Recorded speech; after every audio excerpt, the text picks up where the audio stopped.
Hi, my name's Anthony Resinello. I'm a social and relationship coach living in Los Angeles. I've been doing this since 2005. What my job is to teach people how to meet the people that they really want to be with in a healthy way. I've been asked to react to the FEDMYSTER and offline TV situation. This is the fourth video. If you haven't watched any of the previous videos yet, I suggest you start with this one right here. Today I'm gonna react to several different statements regarding this situation. So let's get started. Okay, so I'm sure some of you guys are here to hear about the stuff related to the recent news for OTV. Let me talk about what's happened so far. Fed is no longer a part of OTV and he has left the house and he's been gone for a couple days. This is because of allegations against him. Confirmed allegations of what he did to members in the house as well as our friend group. I don't really want to talk too much about Fed. If you're interested in what kind of he's done, I would say that Pokey kind of said a lot of what he's done to us and the friend group. I will say in general, it is not just an alcohol problem that made him do what he did. It was a situation where he ends up always kind of manipulating the truth to make himself look better. It came back to a situation where I found out that it wasn't always the truth. We came out with the statement because after we had a 3-hour intervention with him and 7 other girls, and 6 of the girls all came out with stuff against him, he proceeded after that day to contact the people who weren't there and kind of do exactly what... I've said it in other videos before, but the fact that it has been so many girls, this is a conscious thing. And I can't say it enough. This is something that has been taught to men. You are not a real man unless you are sexually attractive to many women. It has been taught to men that you need to be trying to hook up with as many women as possible. This is what was taught to me when I was very young. I had the idea that it's like, all right, well, I want to hook up with as many women as possible, and then I'll be really cool. Then I'll be the man. This is what has obviously been taught to Fed, and he doesn't feel truly like he's an attractive person until he's able to conquer all of the women in this house and all of their friend group. And I want to remind you, when you see dating as a game, you no longer see women as people, but merely as objects to win.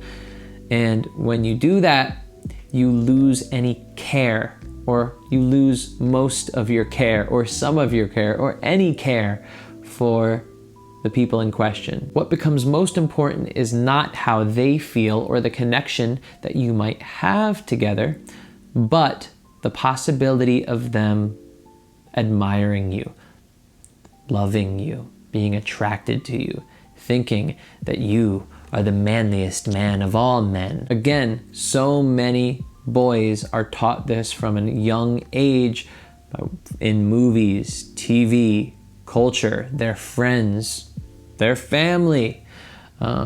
I was taught this. I am just so lucky to have grown out of it at a young age. I never held any hatred towards women. I never was angry towards women, but I definitely was taught that in order for me to be a manly man, I needed to be as attractive as possible to as many women as possible.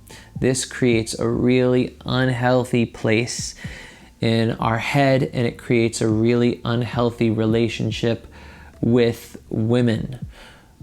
I want you to realize that dating should never be about winning. It should never be about seeing yourself as the man. It should be only about finding people that you feel really good around, that you find attraction in, and that they share the same attraction with you and they feel just as good with you as you do with them. And that's it. Honestly, that's really all it is. It should have nothing to do with conquering. It should never have to do with tricking them into liking you. Again, if a woman likes you, she's gonna like you. If a woman doesn't like you, she's not going to like you. You're never gonna change somebody's mind. And even if you do, I don't want you to think about relationships in that way. I don't want you to think of, oh, this girl, she's just like all the girls in high school that never liked me. And I'm gonna show her, I'm gonna trick her into thinking that I'm the type of guy that she is attracted to. I don't want you to ever be in that headspace. I merely want you to look for people that would already be interested in you. Dating is not about trickery. It's not about tactics. It is about strategy, but that's social strategy. Strategy in finding the right people for you. Strategy in finding the people that you can connect with so easily that you don't have to do any work in order to get them into a relationship with you. It should feel so natural. Fed's situation is an example of somebody that was trying the former. Trying to conquer, trying to win, trying to manipulate, trying to trick, trying to be seen as a manly man, trying to be seen as the most attractive guy in the whole house. This is only going to bring you to failure. This is only going to bring you to sadness because you are never, in the end, truly who they are looking for.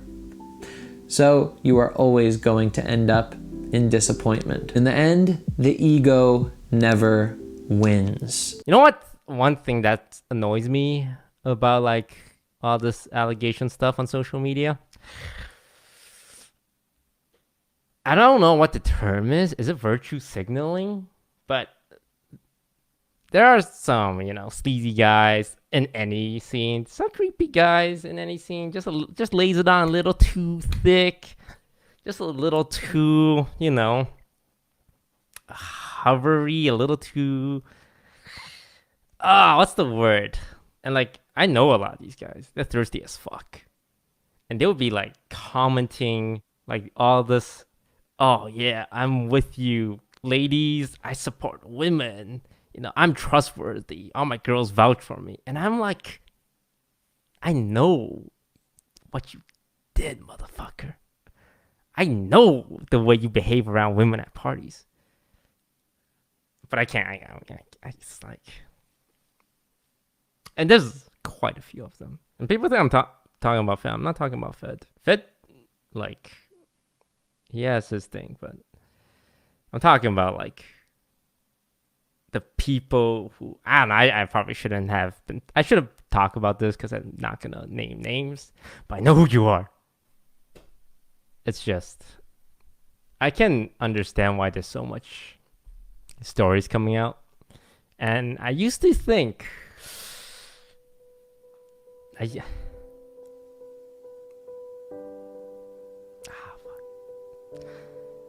used to think that it's enough just be a good person, or to just be a good guy. It's like to just not be like inappropriate with girls, and that made me one of the good ones, like, and just respect women. And I guess recent experiences made me feel like it's not enough. When I hear the stuff my friends went through, and go through, like, not just people in the house, but like extended circle with like multiple instances, multiple guys, and it's not enough to just be like one of the good ones and be respectful of women. I feel like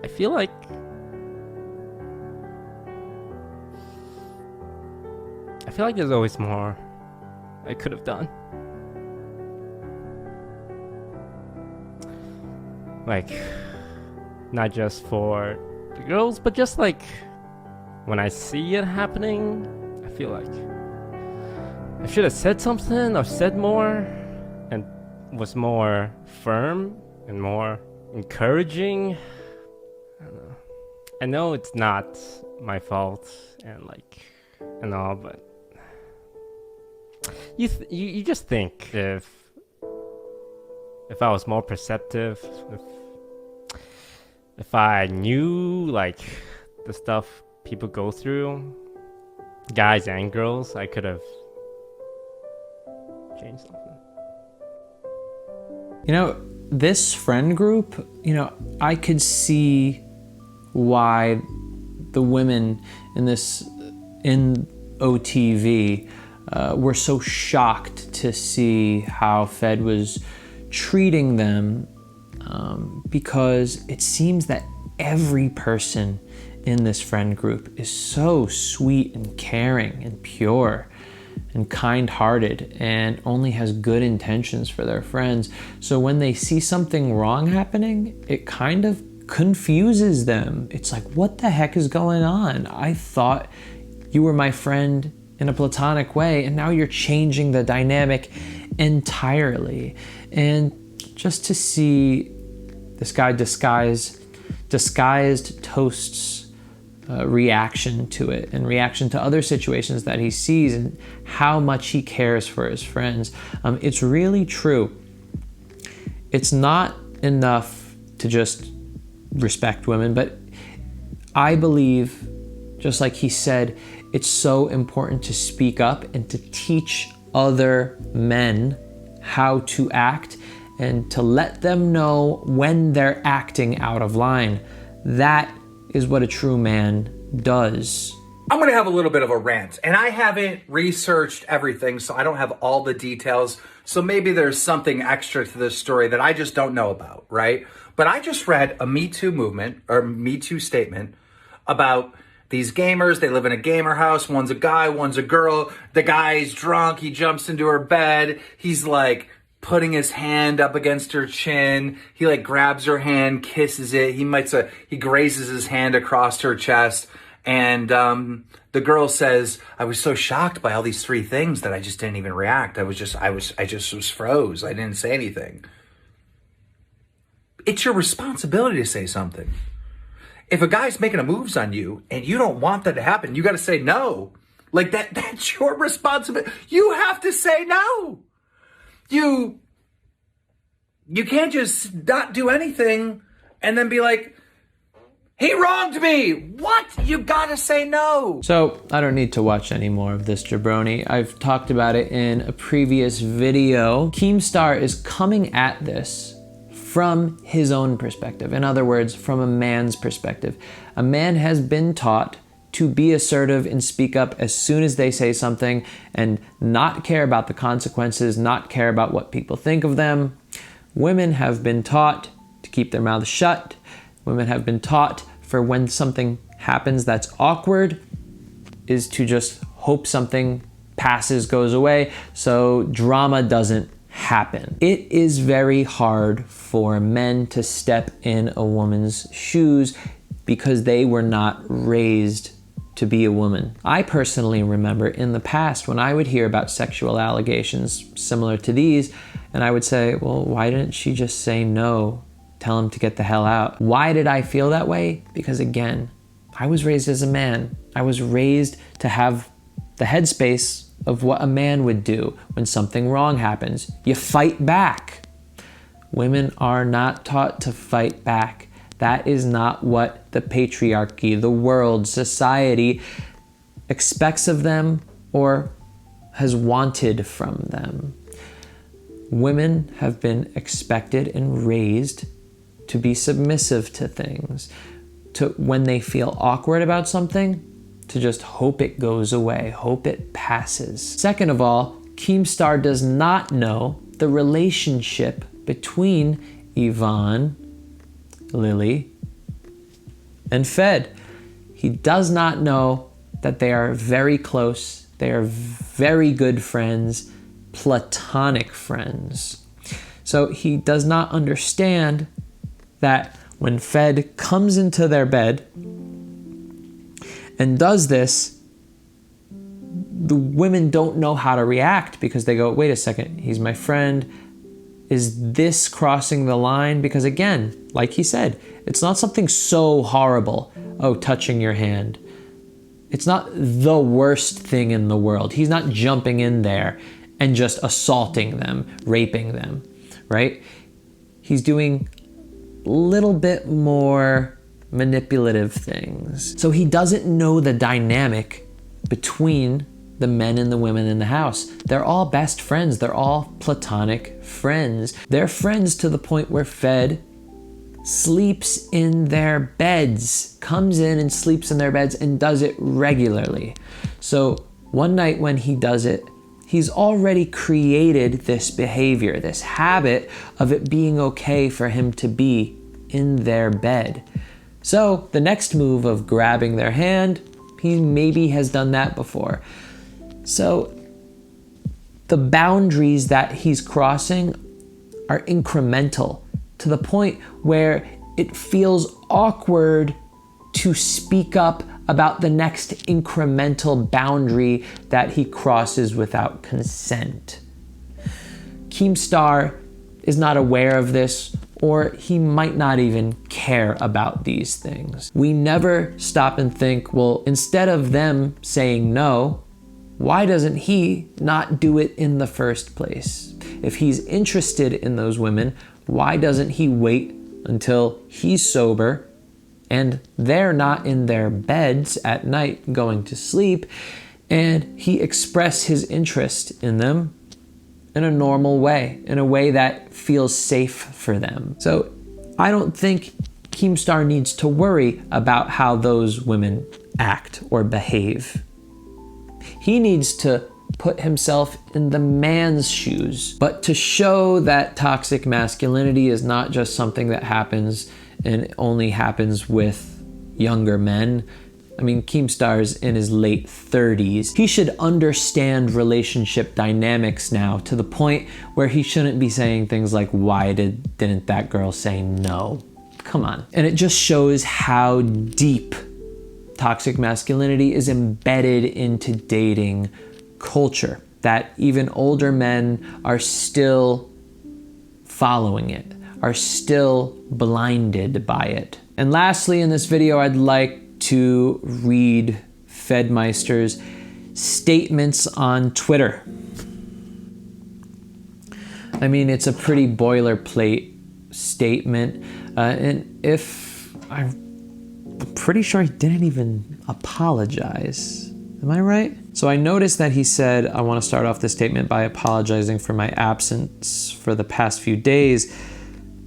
But I don't think he apologized for what he did. Pained me greatly to be better. I mean, in at least the screenshot that I have here of his tweets, I don't see any apology, which is interesting. But aside from that, it's a pretty boilerplate statement. So this is the 4th video. I'm gonna stop here for this week, but if you want me to go further, if you think there's more footage that I should react to, that I could speak on, let me know in the comments. And if you would like me to have a chat on video with FEDMYSTER and talk to him about this situation, let me know. Now again, I would be doing this not to get him to apologize, not to make him seem like the good guy in this situation. My hopes in that video would be to see if he knows what he's done wrong, and to see if he understands why it was wrong, and to see what steps he will take moving forward. Why I think this is important is because it seems that his fan base is still siding with his actions. And this shows that there are still more men that see what's going on with this story and still don't understand why it is wrong. Hopefully, if you're watching this, you're not just somebody that has come to it just looking to see what I say. Hopefully, there are some men that are watching this who have changed their minds after watching all 4 videos. Sorry, the camera battery died yet again, so now I'm using my iPhone just to make sure it doesn't happen. But to end this video off, If you are actually interested in having FEDMYSTER on my channel for a video, let me know in the comments. But again, the reason why, and the only reason why I'd want him on, is to help show his fan base why what he did was wrong. Okay? Because it seems like there's a lot of people that are siding with his actions, with his behavior, which shows that they don't understand why it was wrong. That's it for this video. Thanks for watching. I hope I was able to get through to some people. Let me know in the comments if you learned something.